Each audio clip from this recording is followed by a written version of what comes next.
bienvenue à tous pour cette première table ronde de notre après-midi sur le thème Industrie 4.0, Agile versus Lean. L'objectif de cette table ronde est de comprendre comment articuler et concilier les approches traditionnelles de type Lean Manufacturing avec les nouvelles exigences et les nouvelles opportunités que nous offre l'industrie 4.0. Et notre métier, c'était de fabriquer des meubles et de les vendre à un réseau de concessionnaires. Et on a complètement changé notre vision en disant non, le rôle de la marque de Schmitt et Cuisinella, c'est satisfaire des consommateurs à travers notre réseau de concessionnaires. Il faut savoir qu'il nous a fallu 20 ans pour passer de la série à la fabrication unique comme celle que je viens de vous décrire. C'est en progressant en excellence opérationnelle qu'on a réussi à automatiser. Le pire, c'est d'automatiser alors qu'on ne maîtrise pas l'excellence opérationnelle. Vous imaginez 40 000 données. Aucun circuit de fabrication n'est inscrit auparavant. Ils sont générés dynamiquement. Derrière, vous n'avez pas de stock. Donc derrière, le moindre grain de sable devient un gros caillou. Et derrière, vous ne livrez pas la cuisine. Et si vous ne livrez pas la cuisine, les poseurs ne pourront pas livrer et tout le réseau perd du chiffre d'affaires. Le progrès permanent est un dogme. C'est quelque chose de fondamental depuis des années. On fait du digital pour apporter un service, pour répondre à une problématique opérationnelle.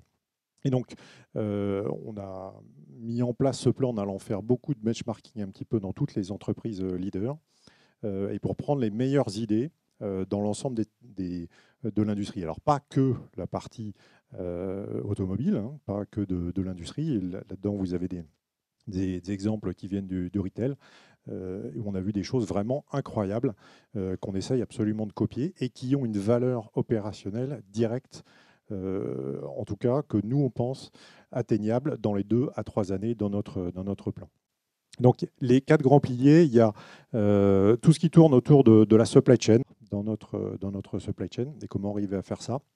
Donc passer de décisions que l'on prend sur des photos de stock toutes les semaines ou tous les mois, etc., à une information en temps réel qui fait qu'un gestionnaire de stock va pouvoir anticiper. On n'a pas besoin d'escalader une décision jusqu'à des niveaux importants dans l'entreprise et prendre du retard. On va prendre les décisions au bon moment.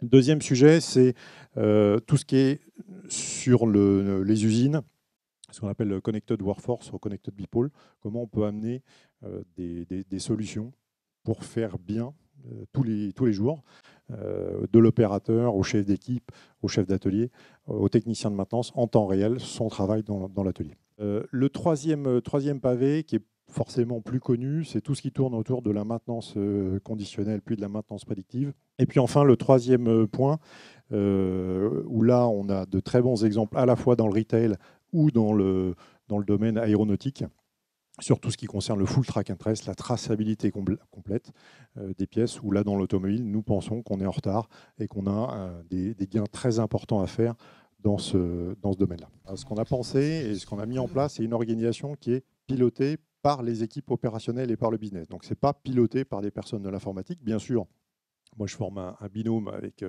avec les équipes de l'informatique de Renault, mais c'est vraiment le business, le manufacturing, la supply chain ou le process engineering qui tire la transformation digitale. 90% des sujets que vous voyez là, 90% des sujets qu'on va maintenant déployer dans l'ensemble de nos usines viennent d'initiatives du terrain.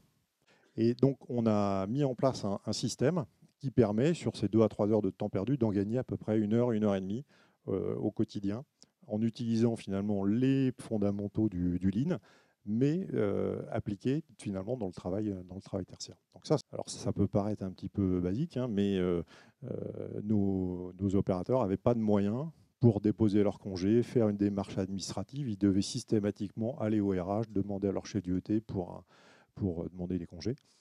Et on déploie une plateforme qui leur permet, à partir de leur smartphone, demander quand ils sont dans leur canapé avec leur femme, discuter et demander un congé ou récupérer pour leurs enfants une attestation scolaire. C'est pareil, on s'est aussi inspiré de ce qu'on avait fait sur le système de production ou dans les années 2000 pour changer et mettre en place vraiment la révolution sur le Lean chez Renault.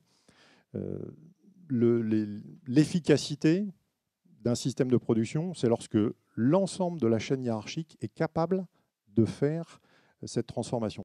Oui, alors en fait, avant ce projet-là, il y avait déjà chez General Electric, on va dire, un déploiement assez fort du digital, puisqu'on a une plateforme digitale industrielle Predix qu'on utilise aussi bien à l'intérieur et qu'on vend en externe. Il y a 3 ans, en fait, ce qui est né, c'est la volonté d'avoir un projet qui rassemble à la fois la partie, on va dire, 4.0, on va dire, avec le digital, l'advanced manufacturing, donc tout ce qu'on met derrière les cobots, les exosquelettes, et puis la partie additive avec l'impression 3D. Il y a eu la volonté d'associer ça avec le Lean, c'est-à-dire de se dire on va faire un projet, c'est-à-dire qu'on va s'occuper du déploiement, on va dire, de ces 4 axes dans nos usines et non plus les faire de façon séparée. En tout cas, il y avait une vraie volonté sur la partie Lean et digital de suivre le déploiement de ces deux dimensions, de ces 2 axes au travers de nos usines. Si vous vous rappelez l'histoire de General Electric qui a été à l'origine de toute la démarche, on va dire, Six Sigma, et donc les gens sont très axés outils et processus, donc leur faire travailler et prendre un peu de recul sur la partie managériale, ce n'est pas forcément évident.